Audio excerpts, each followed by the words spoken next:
बारा दिन गैला बिथाङा गावनो बुंगोन जे बिटिआर आव जे जौगानाया फैबाय गोजोना फैबाय गासैबो थासारिया जे सोलायबाय बेखौ साननैसो उनाव गावनो बुंगोन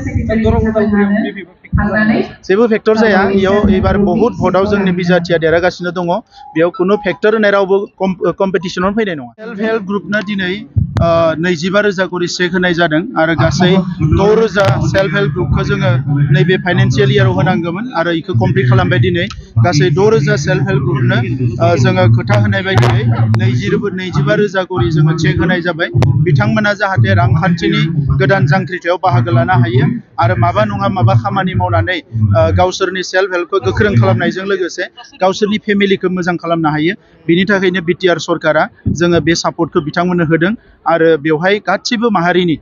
बर'जों लोगोसे असमिया आदिबासि जेसेबां माहारि दङ गासैनिबो सेल्फ हेल्प ग्रुपफोरा बेयाव मोननो हादों आरो बियो गोदान मोनसे रांखान्थि जांख्रिथायाव जोङो आगानसे आवगायलांबावनो हागोन आं बेखौ मिजिंथिदों दाथ' 6,000 जोङो दा होबाय बिनि सिगाङाव 3,800 होबाय माने दासिम 9,800 टटेल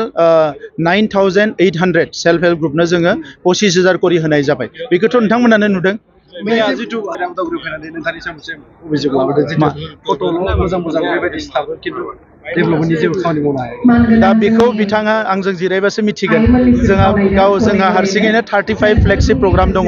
दा बिथाङा बेफोरखौ नुवा बिथाङा नुयो गावनि समनि बै जिखिनि भायलेन्स बायदिसिना थासारि बैफोरनि समाव बिथाङा सरकार सालायगासिनो दङमोन दा दिनैनि समाव जों जे मोजां खामानि मावबाय बेखौ बिथांनि मेगनजों नुवा बारा दिन गैला बिथाङा गावनो बुंगोन जे बिटिआर आव जे जौगानाया फैबाय गोजोना फैबाय गासैबो थासारिया जे सोलायबाय बेखौ साननैसो उनाव गावनो बुंगोन जेबो फेक्टर जाया इयाव एबार बहुत भटआव जोंनि बिजाथिया देरहागासिनो दङ बेयाव खुनु फेक्टर होनाय रावबो कम्पिटिशनाव फैनाय नङा